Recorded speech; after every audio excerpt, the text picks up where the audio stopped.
understand what I'm about to tell you, you need to do something first. You need to believe in the impossible. Can you do that? What do you desire that you can't have? When I eat a brain, I get visions. Don't ever come back to Gotham. You have failed this city. Jesus, what kind of a preacher are you? There's about a dozen ways that I could stop you right now. But I don't think I have to. Because where I'm from, your grandson becomes the greatest hero in the universe. Now you should at least give a brother a moment to say something heroically clever. In the future, my friends may not be heroes, but if we succeed, they will be remembered as legends. Welcome to the DC TV report for the week ending Saturday, July 14th, 2018. I'm Edward O'Hare, nickname to be determined. And I'm Sara, academic by day, freelance writer by night. We're here to bring you recaps, news, and commentary for all live-action television shows based on DC Comics. And we have one new episode this week, one retro pick this week, and one very light news week for you. Yes. Yeah, getting a little bit of a dry spell before Comic-Con. I just feel like everybody's packing their suitcases and checking, like, what are the freebies I need to be sure I score? What are the mini figs? I don't know how the youth talk. Mm-hmm. All I know is... But yeah, people are just waiting up. Yeah, all I know is you always bring an empty suitcase with you to pack all your collectibles with that you pick up so you can bring them home. That's one common concept. Like a soft-sided suitcase so it can expand if necessary. Yes. So you can really stuff things in. Yeah, definitely. So yeah. We just got Preacher again this week. We have an episode of Batman the Animated Series that we're going to be talking about a little later. And lot of stuff going on. To be honest, I have a personal thing going on this weekend, so I'm not going to have much time to edit this. So, we might be a little lean this week, but it's going to be compact. It's still going to be full of all that same DC TV report goodness. We're just going to try to pack it into a tighter package, to a smaller package. It's good for us. It's good for us to try this disciplined, stay focused approach. Mm-hmm. It's not going to happen. I'm going to spend like 20 minutes talking about Jesse's top hat, and it's going to get all shot to hell. That's what's going to happen. Oh, that's the But thing? did you see that top hat? Oh, I saw that top hat. I'm guessing that's a thing. Yeah, but let's not get ahead of ourselves. Actually, you want to just jump right into this episode? Absolutely. All right. So, going on to Preacher. Season 3, Episode 3, Gonna Hurt. After learning from Dog that her failure at his mission was by design, Tulip tried to learn more about Jesse's blood compact with Grandma. Jesse was having a hard time trying to round up new customers for Angelville. TC and Jody became suspicious of how fast Cassidy's wounds were healing.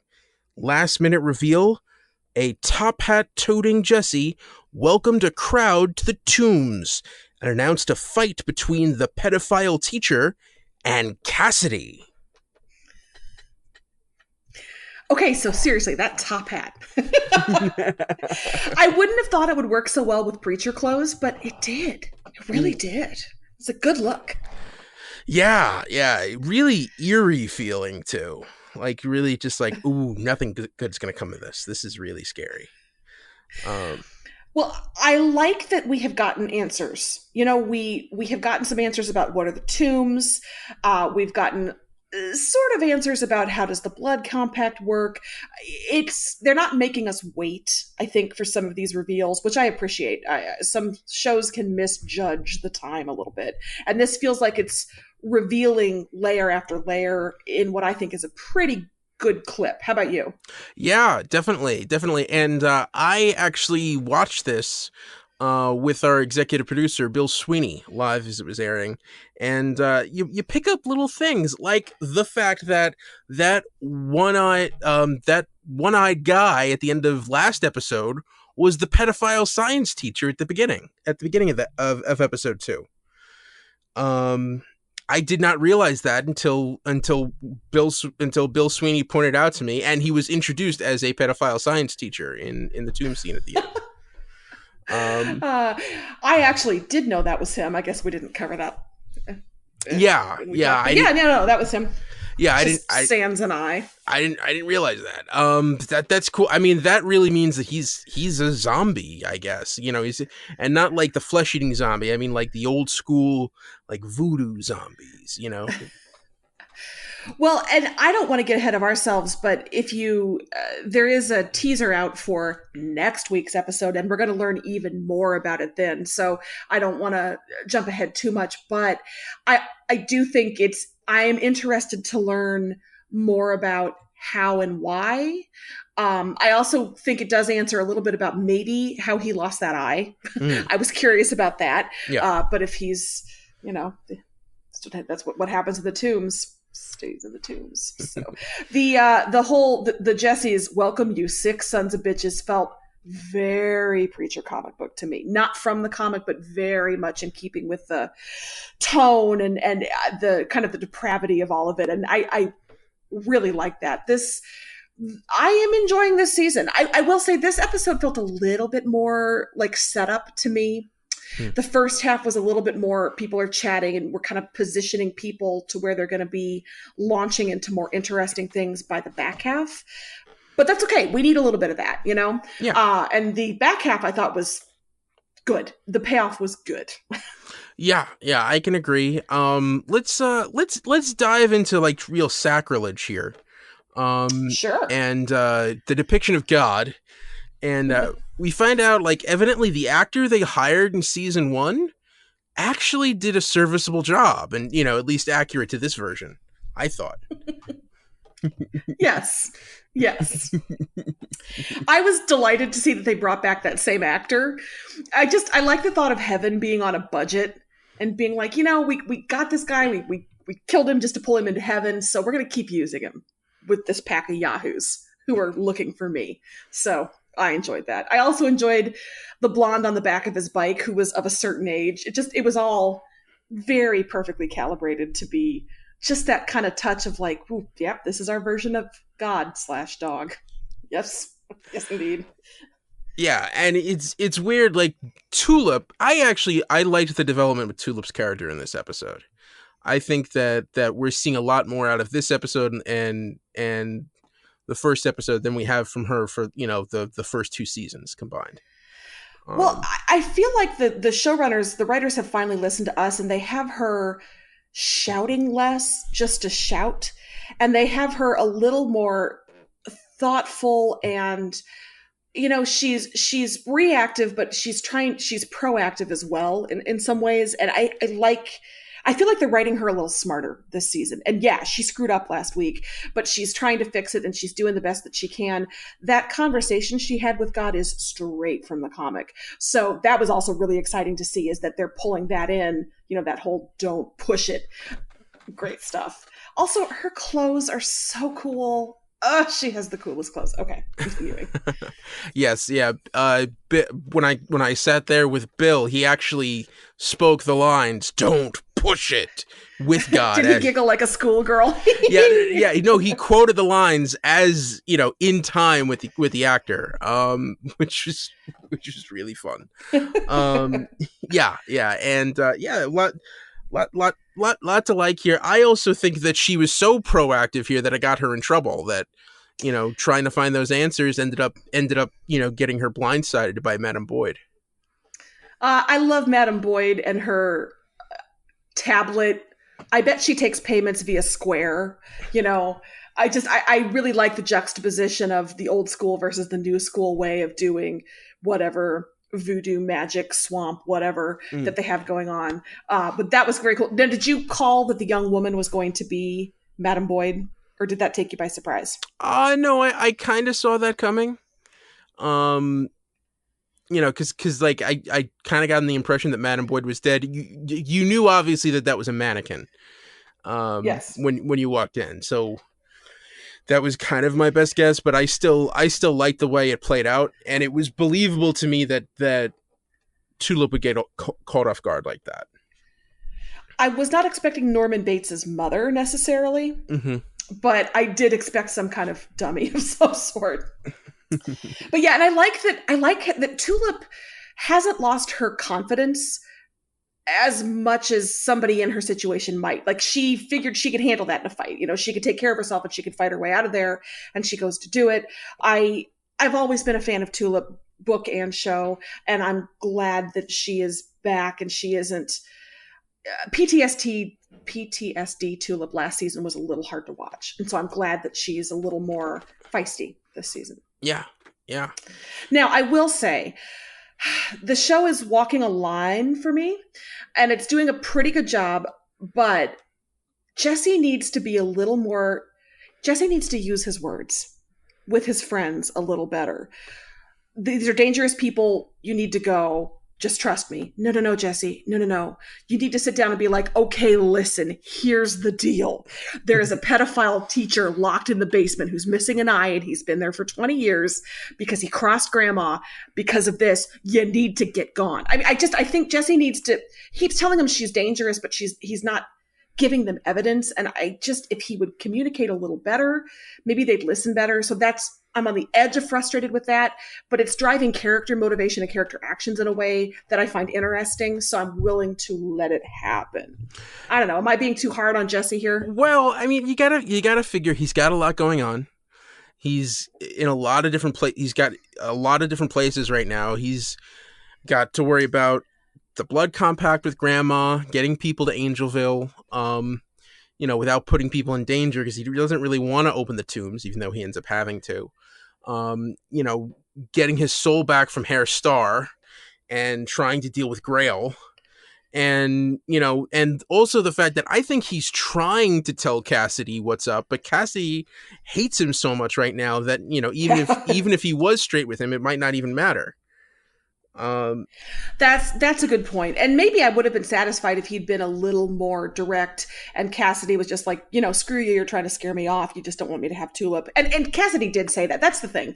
At the heart of it, the motivation is there. Cassidy doesn't trust Jesse, desperately wants Tulip. Tulip wants to help Jesse, is blithely ignoring Cassidy's stuff.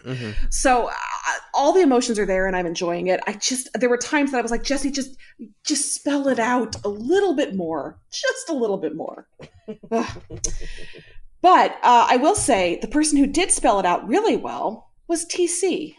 Oh, that was great. That was, yeah. Yeah, everything from TC in this episode, I was impressed. I was really impressed. TC kind of becoming character number one for me this season. Yeah, and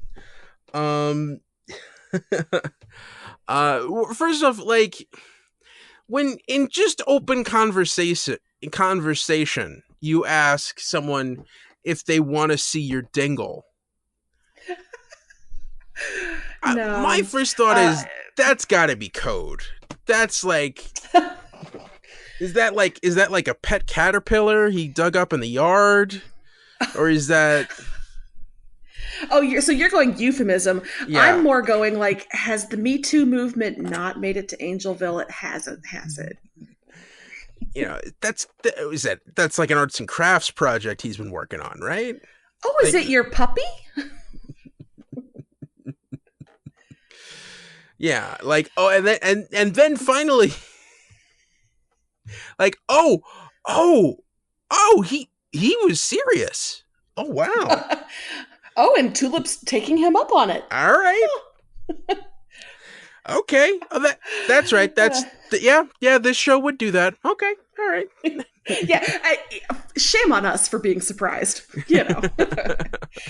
So I enjoyed kind of watching Jesse and Tulip in parallel working their version of charm. They both were working what they work. And you've got Tulip working on TC, you've got Jesse going to all the different fill-in-the-blank anonymouses, trying to lure people. But I enjoyed seeing them kind of exercising their non-violent powers, and the way we got to see both of them do that. I thought that was cool and well written. Now, let me ask you this, Ed. Were you more surprised to see a woman literally torn in half or to see a tiny gator hanging off of a man's penis? Which one surprised you more? Which one surprised me more? Probably the baby gator. Nobody expects the baby gator. Probably. Honestly. Yeah. Actually, you know what surprised me the most in this episode? Was like how none of those things? No. How good of a salesman Jesse is without Genesis. Yes. Oh, he had good training, you know. He grew up in the family business. Yeah, but just like how close he gets, and it's just a matter of circumstances, you know. But like that was actually a really decent sales pitch, the way he just kind of like walked into that. True. And who knew sniffing glue was still a thing? I feel like half the people my husband defends in his law office really knew that. Is that not? I don't know. I mean, well, it's just like that needs its own support group in this small corner of Louisiana. Okay, that is pretty wild. like NA isn't no. This group is too big for NA to handle all of the people they handle and these on top of it. We got to break this out into a separate group. That makes me want to delve into the kind of socioeconomic connotations of different kinds of addictions. I mean, do you have that huffing more in poorer communities because it's a little easier to get a hold of? That's not what this podcast is. No. Just curious. But I will say we did get a tweet from @Chris_Dragon, who says, when Jesse said he huffed whiteout and dust off, I just thought, go away, I'm walking on sunshine. You know, and honestly, I wouldn't be surprised if the show uses that song at some point in the future to score a terrible fight scene. Yes. Yeah. Are you surprised that we haven't checked in with Arseface and Hitler yet? A little. I am honestly, by episode 3, I thought we'd get, even if it was just right before the credits, a 30-second shot of the two of them, I don't know, bickering in a car or sharing a cramped apartment or whatever it is that they're doing. I kind of thought we'd get some glimpse of the two of them because we got the Grail. So I thought maybe we'd get that odd duo. So do you think next week? Yeah, it has to be next week. It has to be. I hope so. I hope so. Yeah, we're a third of the way through. I'd like to know what Hitler's up to. Yeah, we're pretty much we're a third of the way through the season already. Come on. Oh, jeez. All right. I do think that there is an interesting argument, and I'm curious how the show is going to play it. Is Cassidy using that love spell for purely selfish reasons, or could he make the argument that he is using it to get Tulip out of there?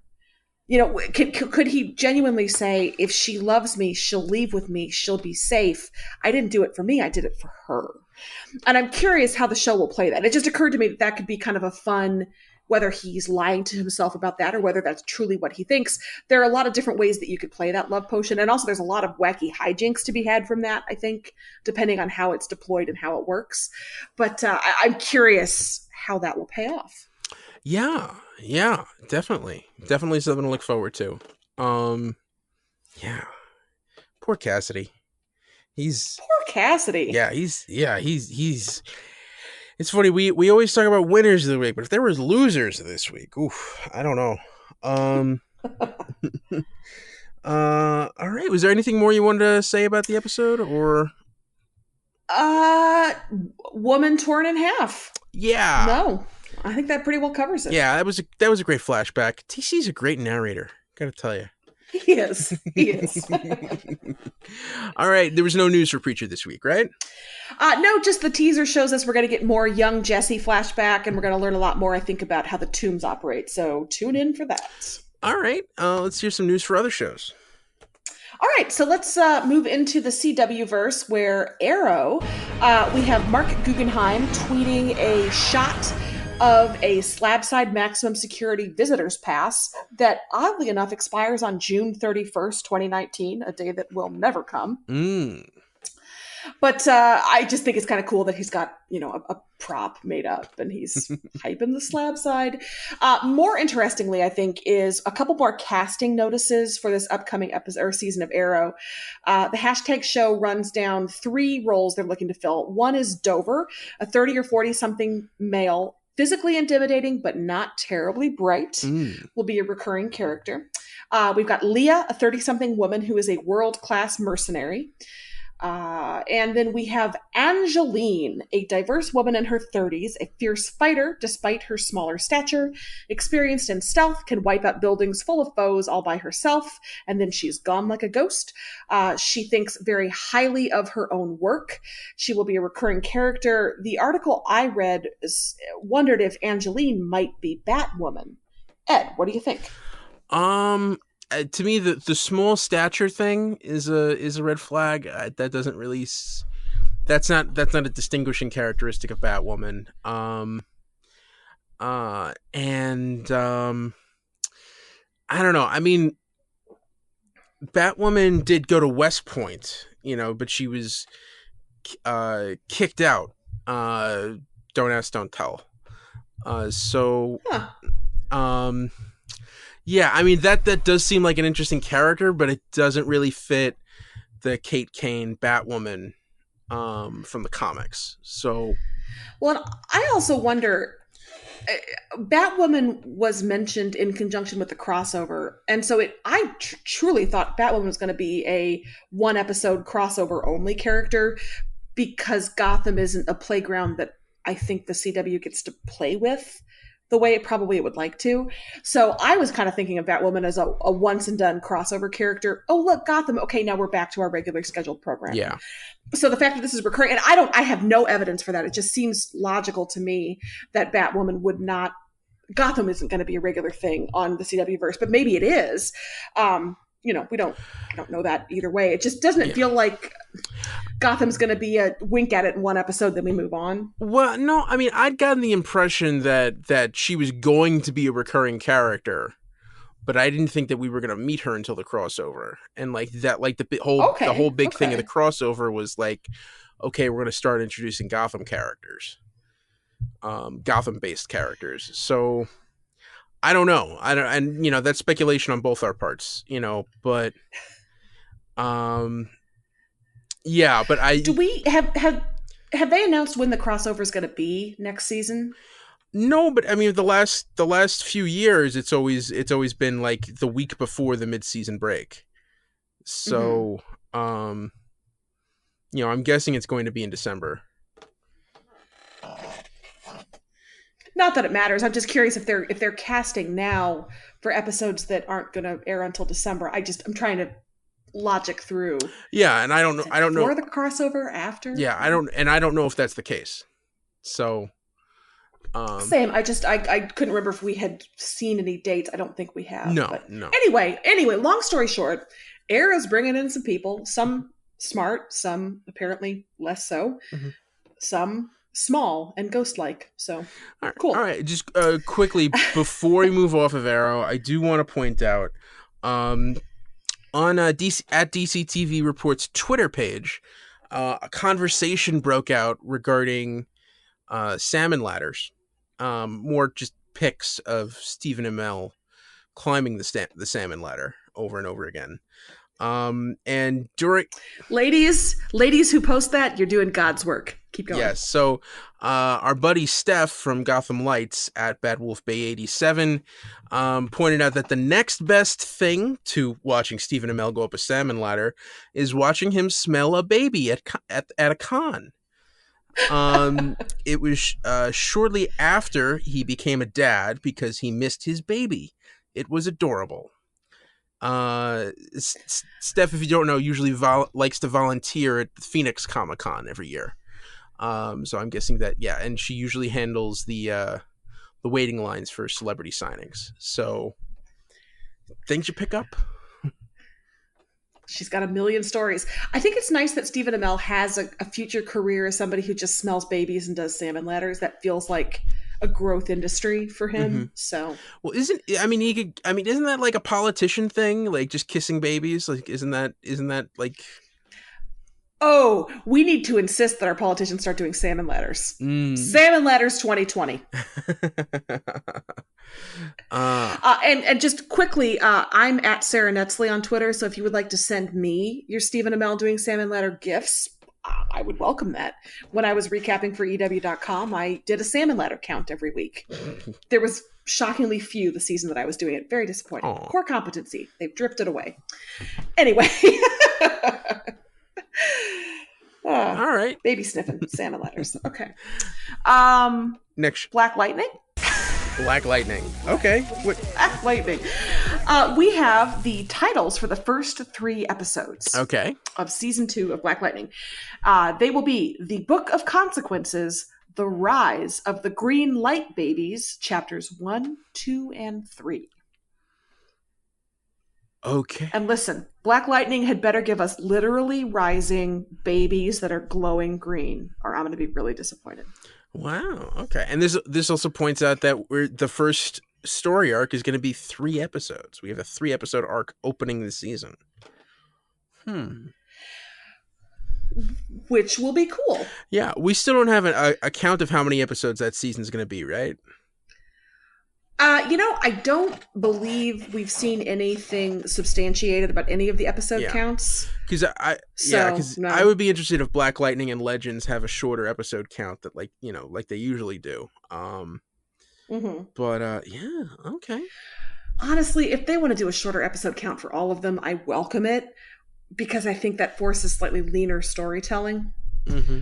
But the CW, who am I to question the CW's wisdom? Well, it's also, you got to remember, it's a business model with network TV because it's the kind of thing where, like, if they did less episodes, it might not be as profitable. It wouldn't make sense for them to be able to have the budget. Like, I know when Star Trek The Next Generation was in syndication, one of the reasons they went into first-run syndication was because in order to make the show work, they had to do a 26-episode season. And none of the other networks would give them that. God, that's so many today. I mean, 26. Yeah. It was the norm then. Now it's 22 is usually what most network shows give. But well, and I am interested that you have more shows doing fewer.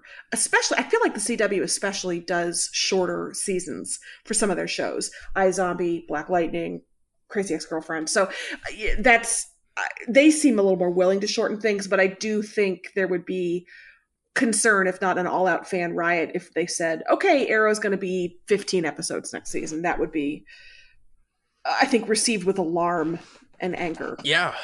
It depends. It depends. But yeah, I do agree with you. It's funny because, like, Netflix has all of those shows, where we think 13 episodes is pushing it.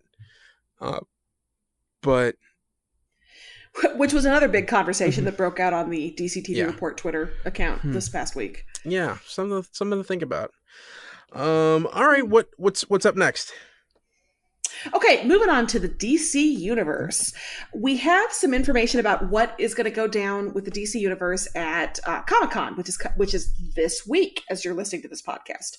So we are going to have, I say we, I'm not going to be there. I'm going to be watching enviously from afar, but across the street from the convention center at the Hilton San Diego Gaslamp Quarter Hotel, DC Universe is going to be setting up a variety of exhibits, including a recreation of the Titans loft of Dick Grayson, aka Robin, with clues to his whereabouts.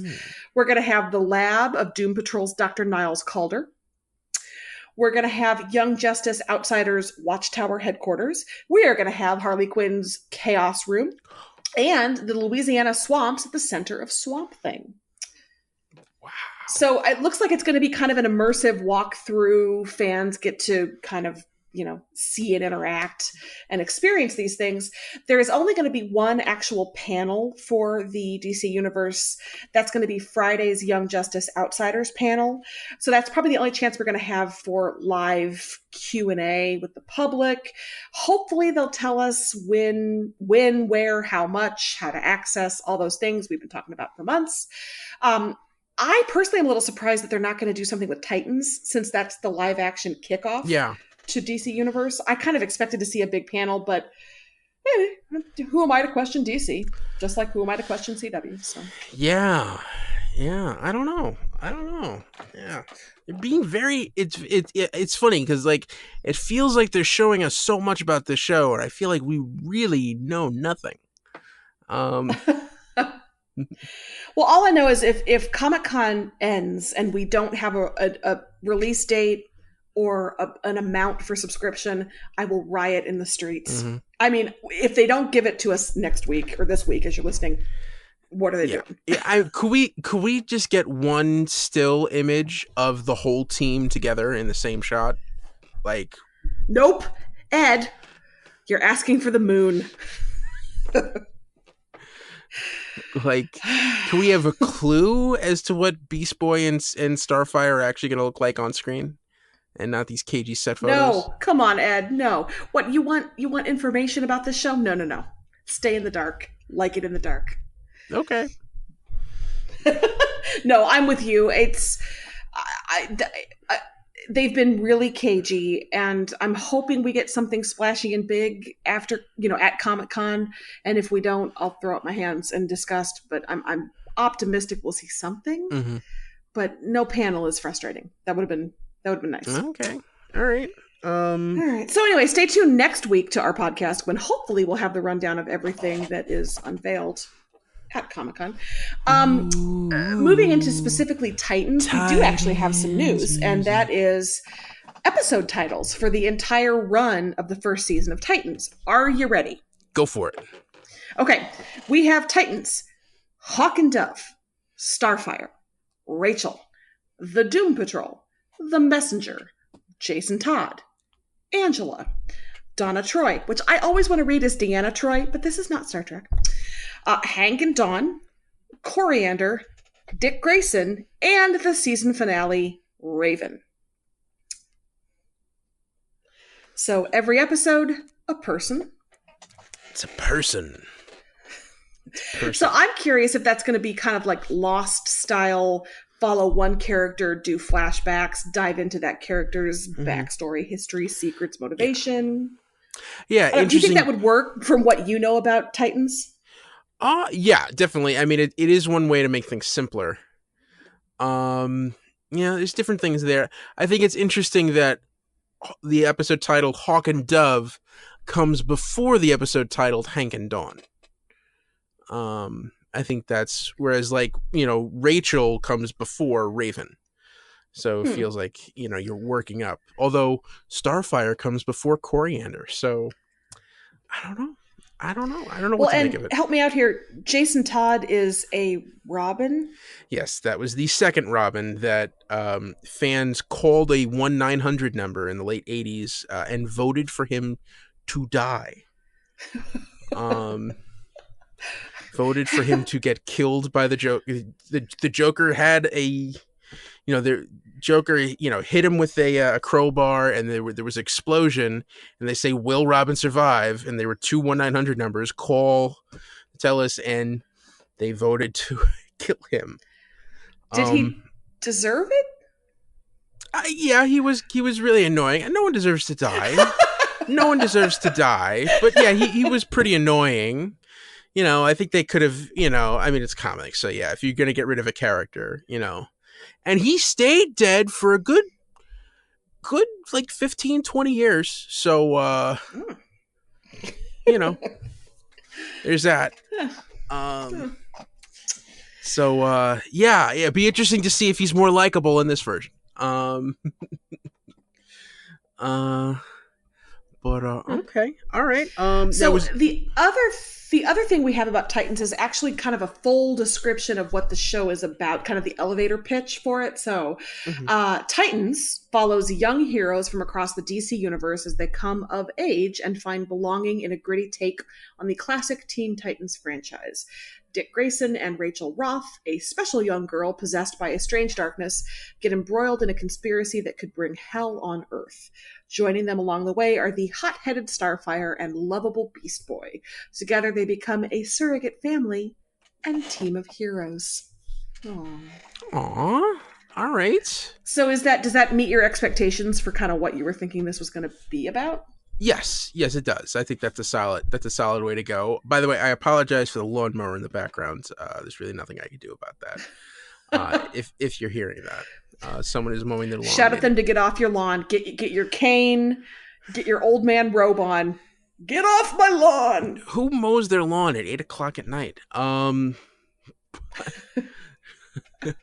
But anyway, the one takeaway I will take from that is like it does seem that they're setting up the Trigon is going to be the big baddie for this season. Well, and as we talked about last week, we do have the casting of that with Seamus Driver, or Dever. So yeah, that would make sense. One other quick Titans news: comicbook.com, several other sources, but that one particularly has shared a picture that Robin's the stunt double for Robin shared on social media, and so you can get a really good look at the Robin costume in that photo, and it looks. Ed, is it classic Robin? How does it fit into the hierarchy of Robin costumes? It's not classic. It's 90s Robin. It looks like the costume that Tim Drake wore during most of his run in the 90s. It's obviously not classic Robin would be with the short yellow cape and no pants. But in the 90s they gave Robin pants. The 90s they gave Robin pants. Yes, this was a thing. And so I think that look makes sense. They do point out the way the shirt is. It does look like he has the classic not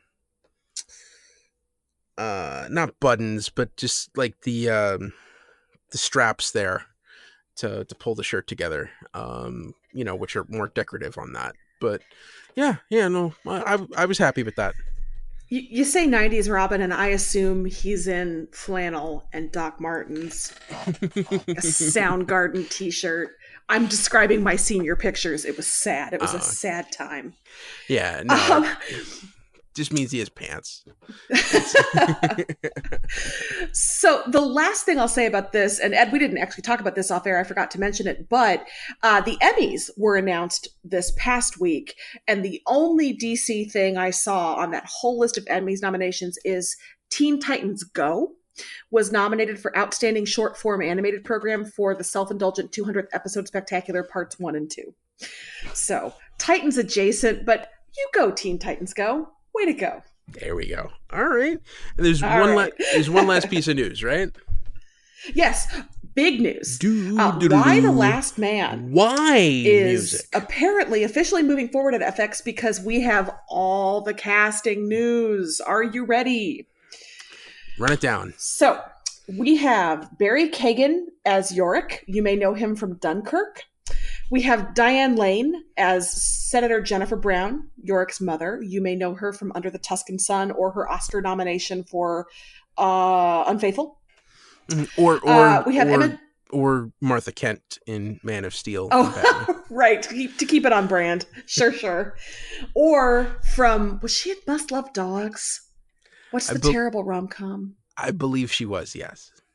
Yeah, good times. We have Emma Jean Poots as the woman with the funniest name in Hollywood as Hero. You know her. She was in 28 Weeks Later. She was in Green Room. She's great, actually. She'll be. We have Lashana Lynch, who is going to appear in Captain Marvel as Agent 355. We have Juliana Canfield, currently appearing in Succession on one of the premium cable channels as Beth, Yorick's long-lost love. We have Marilyn Ireland as Nora, the president's senior assistant, not a character from the comics, I don't believe. She is on a lot of premium basic cable type shows. She was also on Sneaky Pete. We do not have any casting announcements for Dr. Mann or Ampersand. Those, I'm sure, are coming. Yes. Yeah. Now, remember, this is for a pilot. So I think that tells you how much of the first trade we're going to see in the pilot. Good point. So the fact that we're going to get to meet Diane Lane's character in the first episode should tell you what kind of clip, and it would be interesting to see how they space this out. Yeah, I don't. Oh boy, I could get spoilery with this, and I don't want to do that. But I am super curious because this is a road trip show. This is a show that travels across the globe, and so you cycle through a lot of different characters, and Yorick's. What I find most interesting, and I think this is safe, is that Yorick's goal is to find Beth, his true love, the woman he's in love with at the point that this big thing wipes out all the men on Earth. And so he's trying to find Beth. So the fact that they cast Beth, I'm curious. I mean, his whole goal is to get to her and to reach her. And so are we going to see her? Are we going to follow her adventures as well? Is it going to be flashbacks? I'm just curious because she is the end goal for him, which is kind of interesting. I will say, I have not seen Barry Kagan's work in anything. I've not seen Dunkirk. I was a little underwhelmed when I clicked. I was so excited. Oh, why the Last Man casting? Yes, I clicked and I saw him and I was like, oh, him. Huh.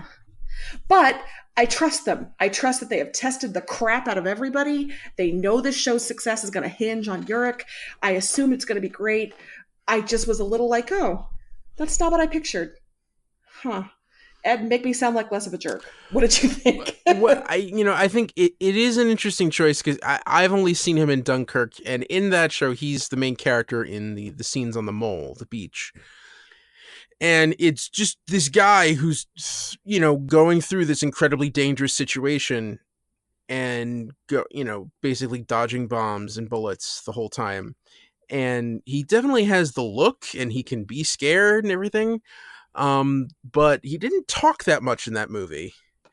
So, and I always kind of thought of Yorick as a guy with a personality who's kind of a chatterbox, and oh, for sure. Yeah. So I don't know. It's an offbeat pick. I've always said my my dream casting for this part would have been Anton Yelchin. That breaks my heart. He actually guest starred with Imogene Poots in Green Room. So yeah, that while we're doing degrees of Kevin Bacon there. Mm-hmm. So yeah. I'm intrigued. It's not something I would have picked, but hey, if he's good enough for Christopher Nolan, I don't see why he can't be good enough for Y the Last Man. Yeah, that's kind of how I feel. My initial reaction was just knee jerk. Ugh, I don't know, but they have to know how important this casting is. So I have been skeptical about other announcements of something, a similar level of actor in a new project in the past. I remember Game of Thrones, watching the whole thing, just like, how dare they? That's not Jaime Lannister. And it's turned out great. So I'm sure it's going to be fine. But it's super exciting to have this many people announced because it really does feel like it's actually going to happen. We're actually going to get it. So if anybody has seen Barry Kagan in anything else and would like to tweet at me and allay my fears or stoke my fears, please do so. I'm curious what you think about this casting. Yeah, even if you could just send us a picture of him smiling, I think that would be... Moving his face in an expressive manner, that would be great. Talking to a monkey, if you've got that would be awesome. Yeah. All right. So you ready for that retro pick? So ready. All Let's right. do it. So Batman, the animated series, episode aired September 17th, 1992. Appointment in Crime Alley. Roland Daggett hired Nitro to plant bombs around Park Row, the poorest area of Gotham, to make way for a development Daggett planned to build. Dr. Leslie Tompkins went to meet Bruce Wayne for an annual appointment and ended up getting taken hostage by Daggett's goons. Last minute reveal, Batman and Dr. Tompkins went together to Crime Alley and left 2 roses in the same spot where Thomas and Martha Wayne were murdered years before. Okay, so I don't think you're ever going to pick an episode that isn't good, but this episode was so good, Ed. Yeah. Again, a very different type of episode. We get to meet a new character, Dr. Leslie Tompkins. And I will say, when I saw her name in the episode description as I was clicking play on Amazon Prime, I gasped, "Oh, Lee Tompkins, oh yay." And then she came on screen and I was like, "Oh, she's 60 years older than I expected." Huh. So yet again, this is an episode that plays with my expectations based on Gotham on Fox in a very fun way. Yeah. And actually, Marina Baccarin is not that off. Because it's the kind of thing where, like, she had to be old enough to be a contemporary, like, she was a doctor with Thomas Wayne. Like, she worked together with him. And what I find interesting is Gotham has never, ever touched that aspect of her character. And to me, that's, like, the most important thing about her in the comics, is that she's the closest thing he has to a motherly figure. And that reveal in this episode was fantastic. The way they did it with newspaper clippings. I didn't know what she was to him. This was completely a surprise for me.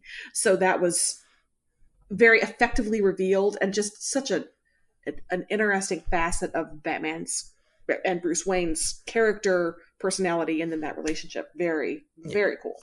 Yeah. Now, just quickly, I want to go over the credits in this episode, because there are some that are directed by Boyd Kirkland, written by Jerry Conway, a legendary comic book writer. I believe he's the writer who killed Gwen Stacy. I think that's him.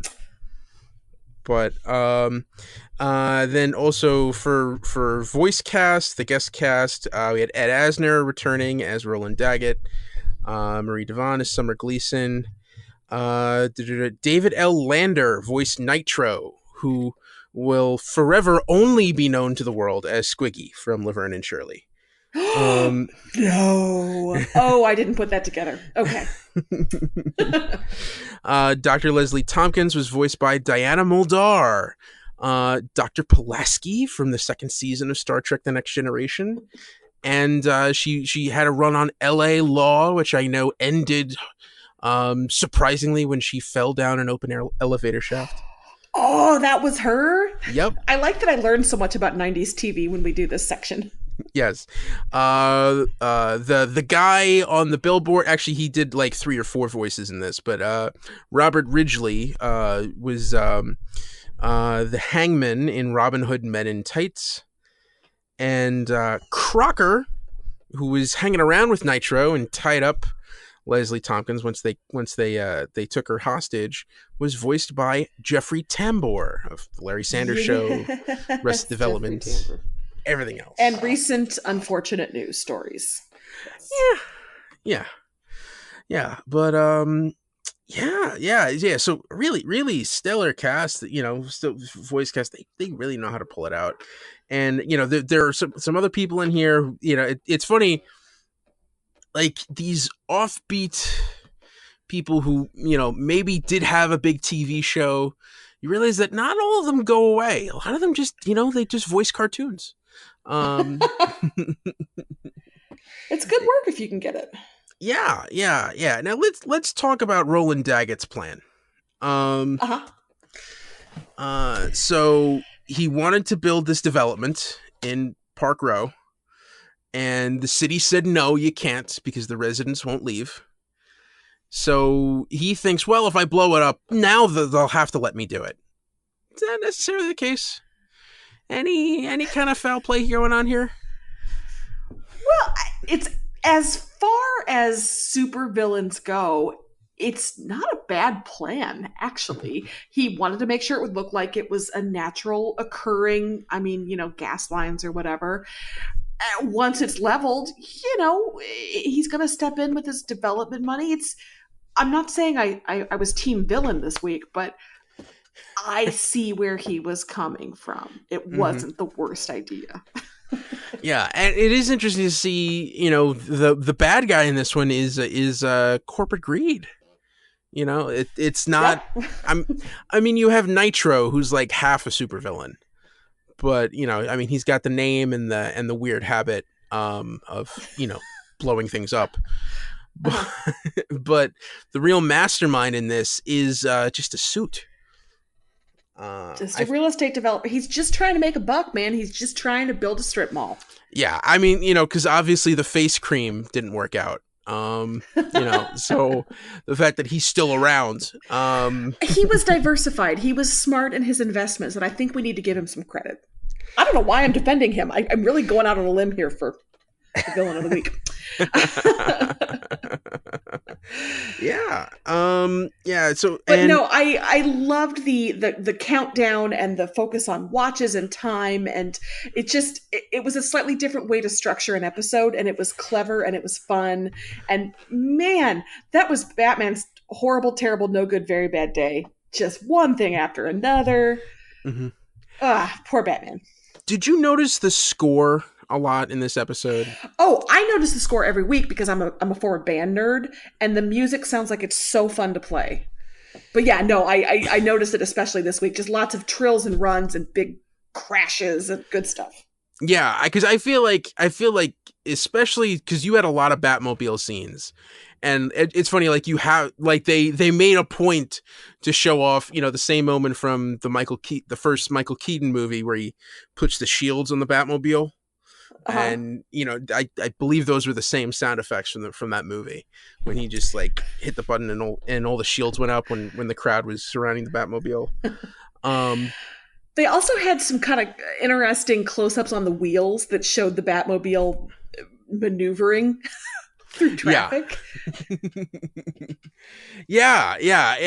Great chase scenes, but to me, like, I felt like the music was especially like almost overpowering whenever he was driving. Like it felt like they really like pumped up the volume on that and really tried to accentuate it. Especially like the whole scene with that trolley chase. That's great. Like it felt like somebody had just watched the movie Speed, starring America's sweetheart Sandra Bullock, and they just wanted Batman to jump onto a moving vehicle because it looked so cool when Keanu did it. Yeah, and you know what's funny? Incredibles 2, which I saw recently, and everyone should go see that movie, has a similar sequence where Elastigirl is chasing a runaway train on a motorcycle. And for this, obviously the budget is much less, but the tension here and the way that they played out the action scene, I thought was very impressive. Yeah, I like the different levels of crisis that Batman had to deal with. You have kind of that personal mother and child. You have the whole trolley car full of scared people. You've got the public billboard thing. Yeah, it was all interestingly mixed things that he had to deal with. And every time, I said during the first or second episode of this that we discussed that I kind of wanted to see more of him as Bruce Wayne, but I don't need to see him as Bruce Wayne because this shows us who this guy is. He's not going to pass up somebody in need. He's just not going to do it, even if he knows that there's something going on with Dr. Tompkins. He's not capable of walking away from a little girl or from a trolley car full of people. So this just such good condensed storytelling that works so well. What a clever setup and a clever way to show us who is Batman. Yeah, and I think it's a very interesting point that they make, that when they lay down the roses at the end, that it's not Dr. Tompkins and Bruce Wayne. It's Dr. Tompkins and Batman. Because that's the real person that little boy grew up to be. That Bruce Wayne is kind of that's the facade that he wears, and that's something that you're going to see play out over this series. And it gets even more emphasized when they get to Batman Beyond. But that is the true person he is on his sleeve, and the person that he wants to be remembered for is Batman, and that's the real person that that came out of that little boy who was crying in Leslie's arms that night. I just got really sappy. I know that was good. I will 3 points I want to make. Number 1, Batman lurking on top of that billboard like a gargoyle. Peak scary Batman. I like the reminder occasionally that Batman is kind of, I don't want to say creepy, but I mean, but menacing. He's a menacing figure.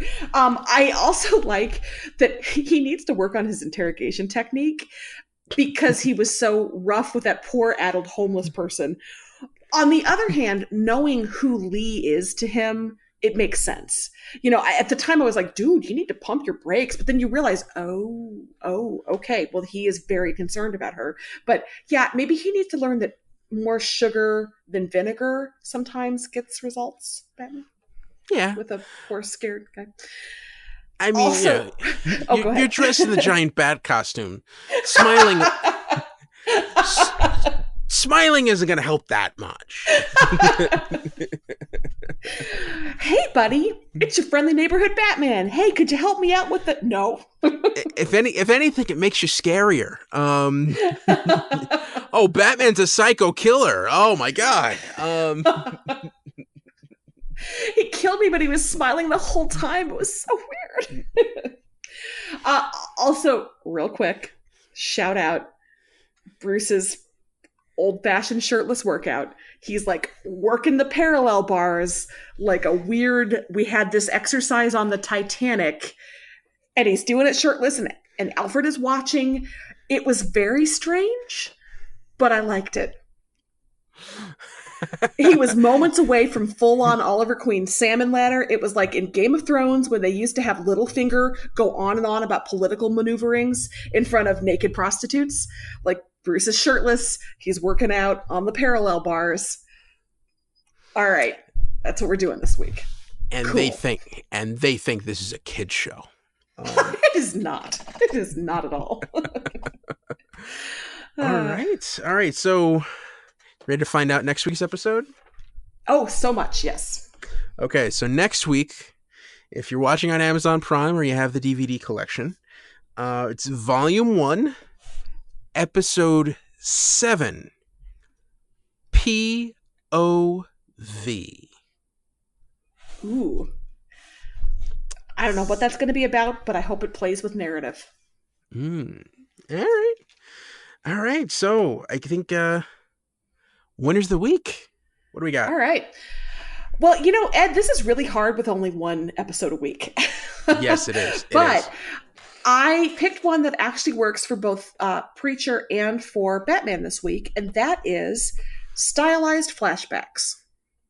Okay. So in Preacher, we have the painting or the picture, the artwork coming alive of the vampire hanging upside down in the bayou for Cassidy's sake, kind of Harry Potter-ish with the moving picture kind of feel, stylized old-timey. Then we have TC's story about the unfortunate handkerchief woman, also kind of a stylized gothic type flashback. And heck, even the way we learn about Bruce Wayne's background with Dr. Tompkins is done through newspaper clippings. So you have a different way of showing flashbacks. So I thought the stylized ways of telling stories from the past super rocked this week. How about you? My winner is TC. Sure. Because I think he's getting out more. He's making friends.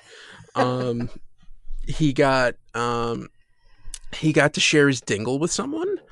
Even though that may have been painful in the end, but he got to tell a good story with that flashback that you were just talking about, and and he caught himself a vampire. And honestly, I'm not sure that pain is necessarily a bad thing for TC. Like, I feel like pretty much anything works for him. Yeah. Oh yeah. And I think especially I think he and Jody were like, are they into the tombs? Is that like a thing? Because it seems like that was like the big thing that everyone else in the town was looking forward to. Is well, Angelville's open again. Are we open the tombs now? And that's happening. So yeah, that's my winner is TC. Big week for TC. Yeah.